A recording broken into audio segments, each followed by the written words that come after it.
are times I'm upset, and it's very easy to forget that there are things I can think that can help to lift me up when I'm sinking. There are days I fall apart, and in these moments I should start a list of all the things that help me grow a grateful heart.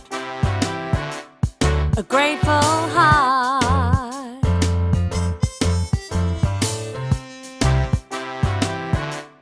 A grateful heart.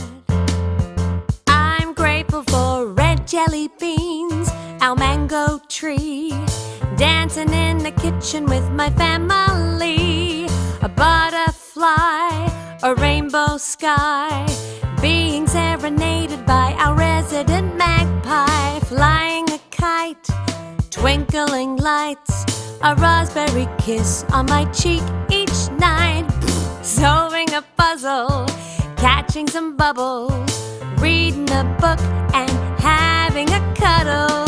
But not everyone will like the same things.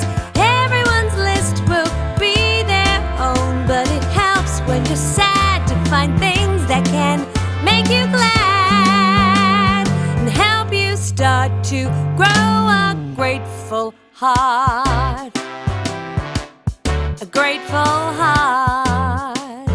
Grow my grateful heart. A grateful